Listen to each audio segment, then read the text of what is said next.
welcome to the program Focal Point on Ignite TV. This program is powered by Ignite TV, and as you are watching us, whichever places you are watching us, my name is Mrs. Ajala Oshunju. My topic of discourse for today is tagged Rebuilding Children's Future. Rebuilding Children's Future. So I present to you how the future of our children, most children's lives have been truncated, or let me say, most children have made some costly mistakes in life. But with the help of God and the Holy Spirit, their future can be rebuilt. We have various children or children of various ages within their formative years who, on one area or the other, must have missed it in one area of circumstances of life or the other. We also have children who have done mistakes or who have made mistakes in various circumstances of life, in every ordeal of their life, even in experiences of life. So they have been victims of one circumstance of life or the other. So how can these children's future be rebuilt? We can rebuild the future of these children through sound moral values or ethical standards of living, ethical standards of lifestyle in this our changing world. As we all know, parents are first teachers at the home front, and the child's formative years are formed right from childhood into adulthood. The child grows from childhood and he or she grows into adulthood. And now let's examine closely the formative years of the children according to their ages. From age 0 to 2, the child learns little manners like nursery rhymes being recited into his or her ears, which gives him or her the consciousness of mannerisms and social living with interaction with our peers at that level. Age 2 to 4, the child learns values like showing kindness to animals. He is nature conscious, he or she is nature oriented, and he learns values and etiquettes like gardening. Maybe the parents are doing some gardening in the house, like showing value, the children showing values and etiquettes like gardening, or showing kindness to animals like giving dogs food or growing to love animals. Then age 4 to 6, the child learns moral stories. He can learn moral values from bedtime stories told by the mother or the father. And he learns courtesies, respect, honesty, and truthfulness in all his formative years or her formative years. Then ages 6 to 10, children begin to be nature conscious and learn cooperation and respect from the family front, like the family bonding, which is extended to our immediate world and environment, towards our classmates and others around him or her. Then ages 10 to 16, these are the preteens and the teenagers. They grow into tweenes and young adults and young mothers or young fathers. Here, the children are more conscious of their environment, like peer influences. This is their adolescent developmental stages, whereby they learn from outside influences, either positive or negative. I mean, either negative or positive attitudes, which brings out the innate or inborn attitudes or inborn traits or habits or character in them. At this stage, they must possess critical thinking. They must possess critical thinking skills, whereby they can stand up to their actions and become and grow into a responsible adult. At this stage, children learn to be critical. They are analytical in the sense that they can interpret better, they can analyze, and they can evaluate, and they can explore their world. Now, let's go to, we have said how the future of our children can be rebuilt, and they can learn social values and social ethics in our changing world and in our changing society. I would say behind every successful child is the learning of moral values. So moral values cannot be overemphasized in this area of discourse. So what are moral values? Moral values are lessons or principles that direct one's behavior, choices, and deeds in his environment or in his or her community. Moral values include lessons like learning right from wrong or good from bad, and exhibiting moral behaviors like bravery and honesty. You can't give what you don't have. So children must be brought in a way to explore their world and to be conscious of who they are as they grow into adults. What are ethics? We can define ethics as, in the Greek version, it is said that ethics are ethos, that is, habits or customs or character that a child exhibits in his growing and developmental stages. Now, I want to quickly delve into why are ethics and morality important for children? Why are ethics and morality important for children? Teaching kids good values and responsibility helps them to think from other people's point of view and other people's perspective. It helps them to know their purpose in life. For a child to be trained from childhood to adulthood, he or she must be conscious of who he wants to become. He must be conscious of the kind of environment he grows into. And he must be conscious of the purpose and plans that he is cut out for. He is cut out for a purpose in life, so he must realize and he must be conscious of this reality while growing into adulthood. Children find their purpose for living and what good things they need to do to others in the society. This is where compassion, like we are still going to talk about the different types of morals or moral values that is being expected in a sound and a society that has a kind of cultural beliefs in ideologies of social values. Now, moral values also help children to be more selfless and put the needs of others before theirs. So moral values give children perspective, make them strong, and transpires firm beliefs in them, which makes them work very hard and have courage when they are facing challenges in life.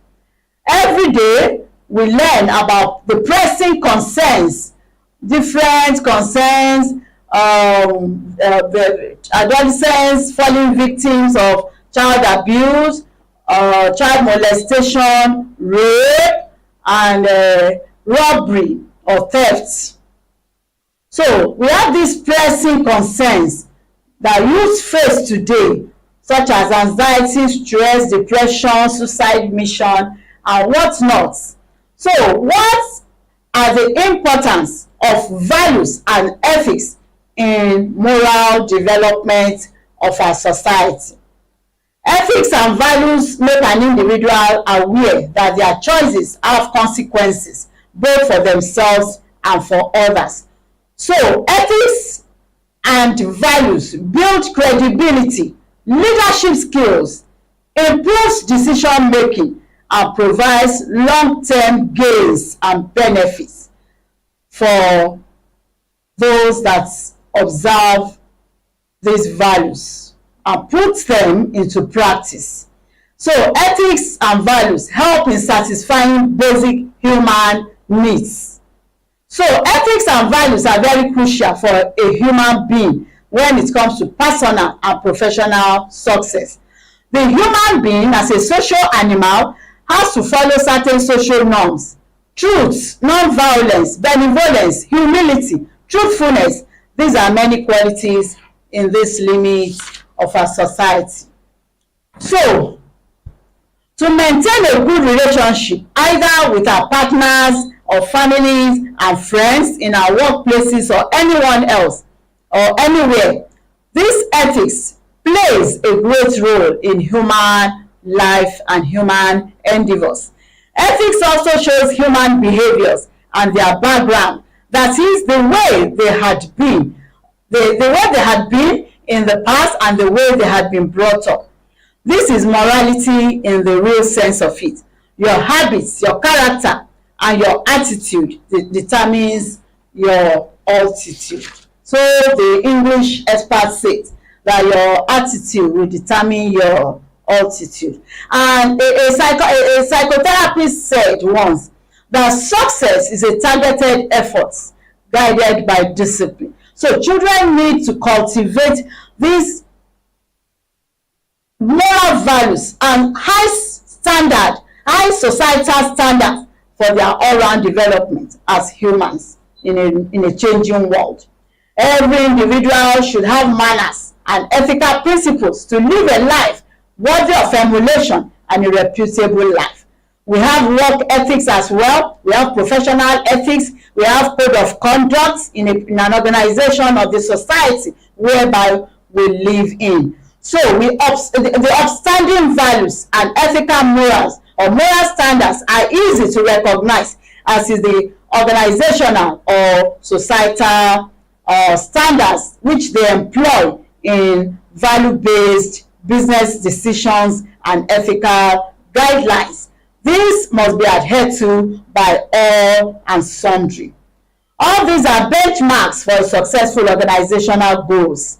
Those who agree to accept less can have an adverse effect on their companies or their organization or the society at large and the rest of the world. An English adage says, it takes a village to raise a child. We Yoruba people, in the Yoruba parlance, we say that ojú kan ló ń bímọ, ìgbà ojú ló ń wò. So we believe that it takes a village to raise a child. Once we have imbibed or inculcated discipline at children, they go out to portray and to exhibit these behaviors in the outside world or the environment where they belong, either now or in the future. So, as parents, we must instill and inculcate these values and ethical behaviors in our children right early in life. And as they grow in various developmental stages of life, they will not depart from it. I would like to quote the biblical or scriptural verses, which says in Proverbs chapter 22 verse 6, train up a child in the way he or she should go, and when he grows or she grows up, when he or she grows older, she will not depart from it. And Proverbs chapter 3 verse 12 and Proverbs chapter 29 verse 17. So let us avoid comparisons and harsh criticisms in bringing out the values in our children, or giving them the very best of societal standards and norms. Now, I would like to just give some to buttress my explanation. Let me cite some examples in our changing world of a victim that's just happened in the school setting where I teach. There was this girl, right now she's in SS3. She was raped about 3 weeks ago. So she came to me to confide in me that she was raped by a man, that the man is a known figure in that environment, but that he cannot really, the girl said she has never had any encounter with the man, but he normally sees her around on their street. So, and he said, the girl said that the man once made some love advances to her elder sister, so that she has never had any confrontation or encounter or any relationship with the man. The man is 35 years old. So she now said, "Mommy, I've not been coming to school." I said, "I noticed. Why? What happened? You are falling into depression." And she said, "Mommy, in fact, that she doesn't know how she will come out of the trauma, that will she not be stigmatized? Will she not be looked down upon? Will she not be intimidated by the so-called rapist whenever she sees him again?" So I now sat her down with the school's counselor.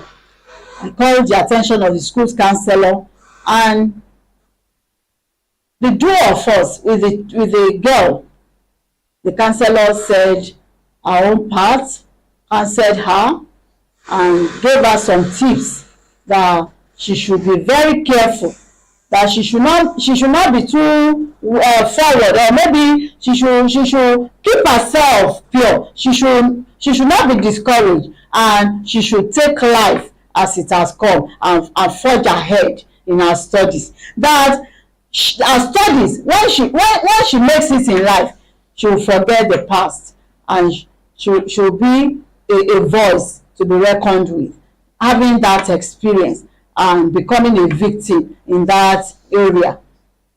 So I now chipped in. I said, "My young girl, you don't need to go into any trauma. It has happened to people before you. It will still happen, because this is a society where societal values are not being held in high esteem unless we teach it and we inculcate it into our children."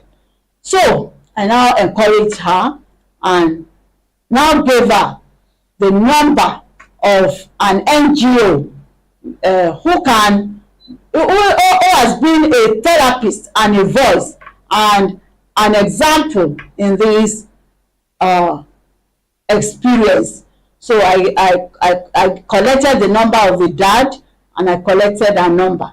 So I called the therapist and explained to her, and she said, "Mommy, don't worry, I'll take care of that, and she will surely become what God has ordained her to be." That, see me, I'm also a victim. I have been a victim of this experience, of this ordeal. Here I am today. I'm married with kids, doing well in my marriage. So I also encouraged that girl, and I told the NGO therapist to help me give her a very good counsel and make her to be herself and not to respond negatively to or put up an action that will make others stigmatize her or look down on her and just sidetrack her in the things of life. And she's a brilliant girl. She's even a science student. And I encouraged her, and I said, "You can become a star, even having gone through this. You can become a voice in future, telling youths and teenagers about your ordeal and what you will become in future, to give a helping hand unto those who would also be victims of this kind of experience. So I gave her a kind of a nudge. I gave her a kind of nudge that she can still forge ahead in life, forgetting the past and reaching for those things which God has in store for her. So she left happily, and I said I will follow up, and the NGO therapist will also follow up, as the NGO therapist will speak to her father and will talk to her and make her to be conscious of her future, that her future is more important than what has happened to her.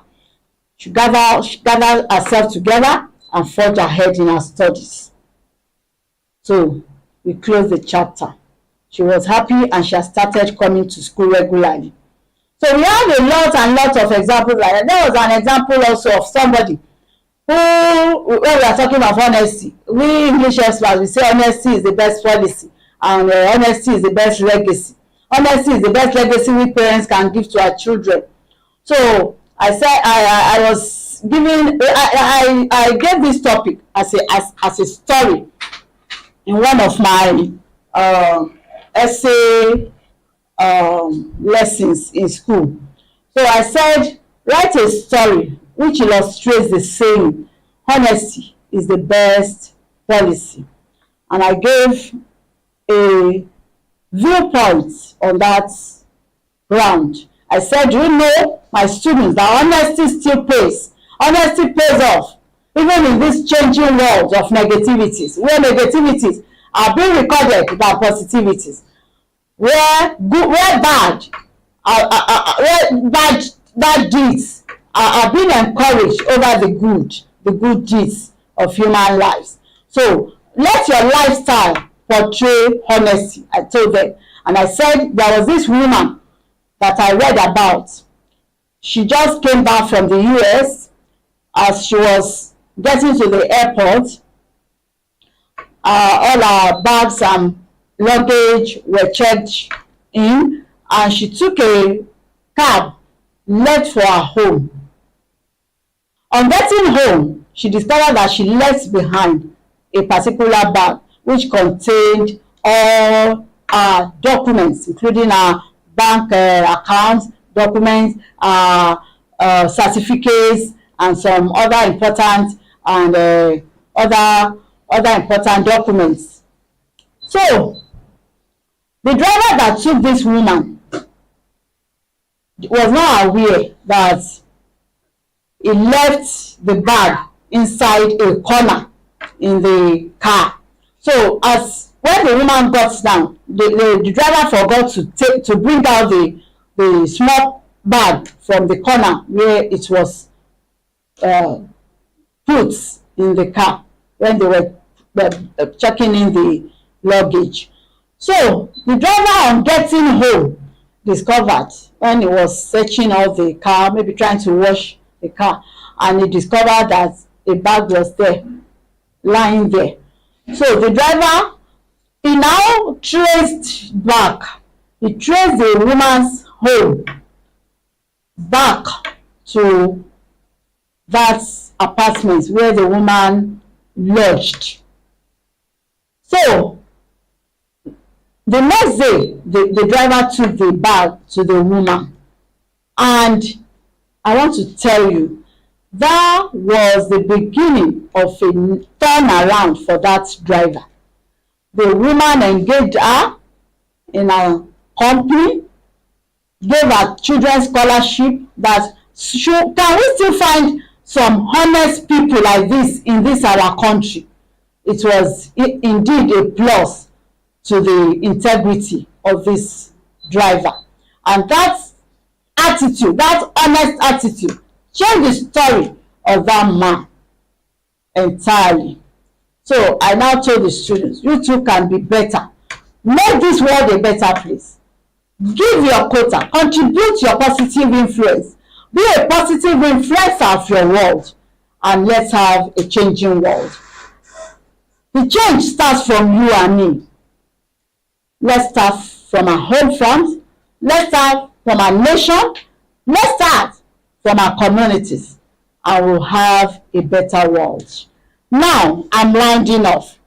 I'll be with you in the next edition of this program, because it is a very full, it is a full-fledged lecture, and we have a lot to learn. Now, I'm rounding off with this point of view. Look at this world where we live in. Doctors, scientists, and various activists in their various endeavors, even the brilliant minds that we have in our society today, are all operating behind the curtains. They are operating behind the scenes, working tirelessly just to make the planet a better one and a safe one for all to live. All these unsung heroes have one thing in common, and that is a perfect moral compass. Success is a targeted effort guided by discipline. My recommendations thereof are: moral education should and must be included in our current educational institutions. As an educator, as a language expert, I believe that inculcating discipline in our society will go a long way in teaching our young, the youths, moral values from our homes and from our societies and from our various communities. Because we parents are first teachers at homes, and our children learn from us. So let's all put all hands must be on deck for a good work in polishing our good traits and making wiser choices for ourselves, for our loved ones, for our nations, and for our world. Thank you, and God bless.